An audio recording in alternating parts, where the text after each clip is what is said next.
মধ্যপ্রাচ্যে চলমান যুদ্ধের ৪৫ দিনের বিরতির শর্ত নিয়ে আলোচনা। উজবেকিস্তানের সঙ্গে ড্র, এশিয়ান গেমস হকিতে অপেক্ষা বাড়ল বাংলাদেশের। টানা ৪ দফা বাড়ার পর কমল সোনা ও রূপার দাম। দেশের সব নৌযানকে ডিজিটাল রেজিস্ট্রেশন দেওয়া হবে।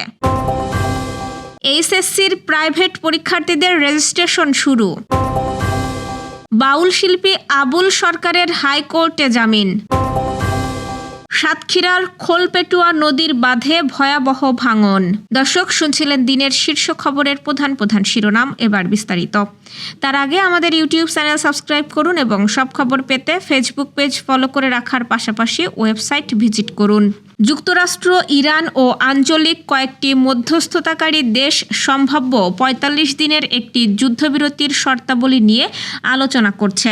এই আলোচনা শেষ পর্যন্ত মধ্যপ্রাচ্যে চলমান যুদ্ধের স্থায়ী অবসানের পথ তৈরি করতে পারে।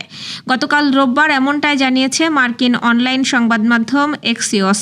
যুদ্ধবিরতির শর্তাবলী নিয়ে আলোচনার বিষয়ে জানাশোনা আছে যুক্তরাষ্ট্র, ইসরায়েল ও আঞ্চলিক ৪টি সূত্রের বরাত দিয়ে এক্সিওস এই খবর দিয়েছে।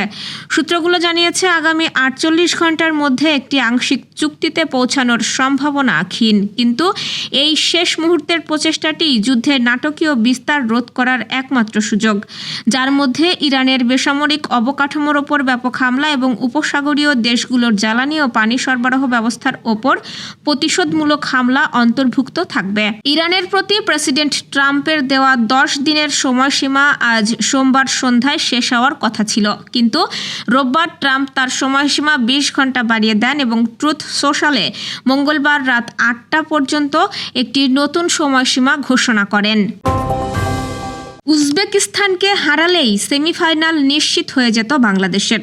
সেমিফাইনালে যাওয়া মানে এশিয়ান গেমসেরও টিকিট হাতে পাওয়া, কিন্তু বাংলাদেশ পারেনি এক ঢিলে দুই পাখি শিকার করতে। উল্টো এশিয়ান গেমস হকির বাছাই পর্বে আজ উজবেকিস্তানের সঙ্গে ১-১ গোলে ড্র করে পয়েন্ট খুইয়েছে। তবে এই ড্রয়ে সব সম্ভাবনা শেষ হয়ে যায়নি। ৯ দলের বাছাই পর্ব থেকে ৬টি দল যাবে চূড়ান্ত পর্বে। সেই হিসেবে পঞ্চম বা ষষ্ঠ হয়েও চূড়ান্ত পর্বে যাওয়ার সুযোগ আছে বাংলাদেশের।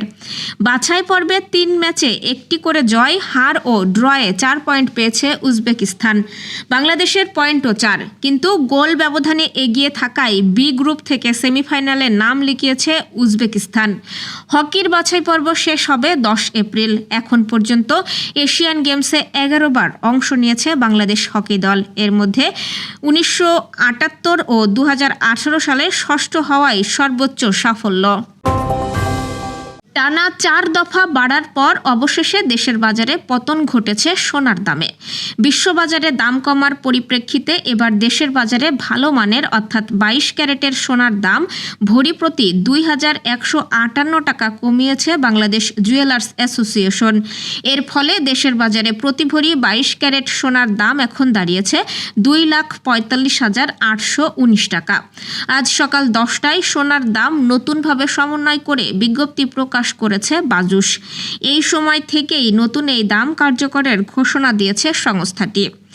নতুন মূল্য তালিকা অনুযায়ী দেশের বাজারে এখন প্রতি ভরি ২২ ক্যারেট সোনার দাম পড়বে ২,৪৫,৮১৯ টাকা। এছাড়াও ২১ ক্যারেটের প্রতি ভরি সোনার দাম ২,৩৪,৬২১ টাকা, ১৮ ক্যারেটের প্রতি ভরি সোনার দাম ২,০১,১৪৬ টাকা এবং সনাতন পদ্ধতির প্রতি ভরি সোনার দাম ১,৬৩,৮২১ টাকা নির্ধারণ করা হয়েছে। সোনার দামের পাশাপাশি এবার দেশের বাজারে কমানো হয়েছে রূপার দামও।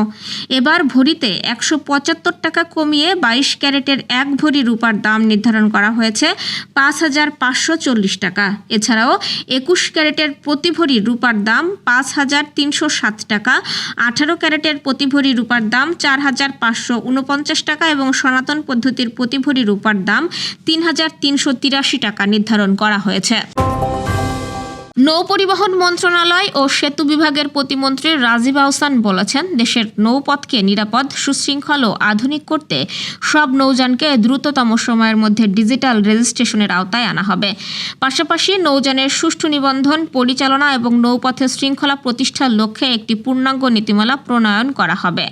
প্রতিমন্ত্রী জানান, বর্তমানে যাত্রীবাহী ও পণ্যবাহী নৌযান পরিচালনায় কোনো ধরনের জ্বালানি সংকট নেই এবং নৌ পরিবহন কার্যক্রম স্বাভাবিকভাবেই চলছে। তবে ভবিষ্যতে সম্ভাব্য জ্বালানি সংকট মোকাবেলায় নৌ পরিবহন মন্ত্রণালয় বিভিন্ন কার্যকর পদক্ষেপ নিয়েছে। এর অংশ হিসেবে নৌযানে নিরবিচ্ছিন্ন জ্বালানি সরবরাহ নিশ্চিতে একটি কোঅর্ডিনেশন সেল গঠন করা হবে। এছাড়া জ্বালানি সরবরাহকারী প্রতিষ্ঠানগুলোর সাথেও সমন্বয় সভা আয়োজন করা হবে। বর্তমান সরকার নৌ চলাচল স্বাভাবিক ও নিরাপদ রাখতে বদ্ধপরিকর বলেও উল্লেখ করেন তিনি। এবারের উচ্চ মাধ্যমিক সার্টিফিকেট পরীক্ষায় প্রাইভেট পরীক্ষার্থীদের রেজিস্ট্রেশন প্রক্রিয়া শুরু হয়েছে। আজ থেকেই এই রেজিস্ট্রেশন প্রক্রিয়া শুরু হয়। ঢাকা মাধ্যমিক ও উচ্চ মাধ্যমিক শিক্ষা বোর্ড সূত্রে এ তথ্য জানা গেছে। সংবাদ বিজ্ঞপ্তিতে বোর্ড জানিয়েছে, আগামী 13 এপ্রিলের মধ্যে অনলাইনে রেজিস্ট্রেশন সম্পন্ন করতে হবে। ঢাকা মাধ্যমিক ও উচ্চ মাধ্যমিক শিক্ষা বোর্ড জানিয়েছে, 2021 সাল বা এর আগে এসএসসি ও সমমান পরীক্ষায় উত্তীর্ণ শিক্ষার্থীরা এবার এইচএসসি পরীক্ষায় প্রাইভেট পরীক্ষার্থী হিসেবে অংশ নিতে পারবে। তবে উন্মুক্ত বিশ্ববিদ্যালয়ের শিক্ষার্থীদের ক্ষেত্রে 2020 সাল বা এর আগের এসএসসি উত্তীর্ণরা এই সুযোগ পাবেন।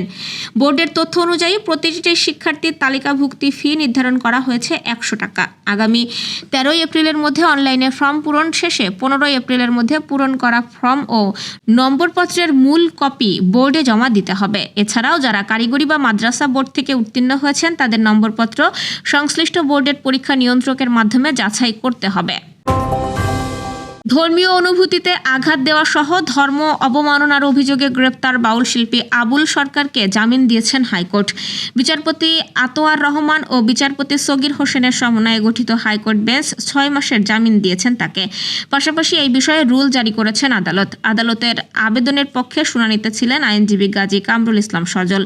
রাষ্ট্রপক্ষে ছিলেন deputy attorney general Sultana Akhtar Ruby. গত 4 নভেম্বর মানিকগঞ্জের ঘিওর উপজেলার জাবরা এলাকায় খালা পাগলির মেলায় পালাগানের আসরে বাউল শিল্পী আবুল সরকার ধর্ম অবমাননা করে মন্তব্য করেন বলে অভিযোগ ওঠে। তার মন্তব্যের ভিডিও চিত্র সামাজিক যোগাযোগ মাধ্যমে ছড়িয়ে পড়লে সমালোচনা শুরু হয়। এরপর 19 নভেম্বর রাতে মাদারীপুরের একটি গানের আসন থেকে তাকে আটক করে মানিকগঞ্জ ডিবি পুলিশের একটি দল। পরদিন সকালে তাকে মানিকগঞ্জ জেলা ডিবি কার্যালয়ে আনা হয়। সাতক্ষীরার আশাশুনি উপজেলার আনুলিয়া ইউনিয়নের কাকবাসিয়ায় খোলপেটুয়া নদীর পানি উন্নয়ন বোর্ডের ভেড়িবাঁধে ভয়াবহ ভাঙন দেখা দিয়েছে। রোববার নদীগর্ভে বিলীন হয়ে গেছে বাঁধের 100 হাত এলাকা। এতে বড় ধরনের প্লাবনের আশঙ্কায় ওই এলাকার হাজার হাজার মানুষ চরম আতঙ্কে দিন কাটাচ্ছেন। স্থানীয় সূত্র জানাচ্ছে, কাকবাসিয়া খেয়াঘাটের কাছে পাউবর এই বাঁধে সম্প্রতি জিও ব্যাগ ফেলে সংস্কার করা হয়েছিল। গত কয়েকদিন ধরে বাঁধটিতে ফাটল দেখা দিলেও কার্যকর কোনো পদক্ষেপ নেওয়া হয়নি। রোববার সকালে নদীর প্রবল স্রোতে সবুর গাজীর বাড়ির পাশের অংশটি ধসে পড়ে। বর্তমানে ভাঙন এলাকা ছাড়াও বাঁধের উত্তর ও দক্ষিণ আরও 2টি পয়েন্টে ঝুঁকিপূর্ণ অবস্থায় রয়েছে। দর্শক, এই ছিল এখনকার আয়োজন। পরবর্তী খবর দেখুন বেলা 3টায়। এতক্ষণ সাথে থাকার জন্য ধন্যবাদ।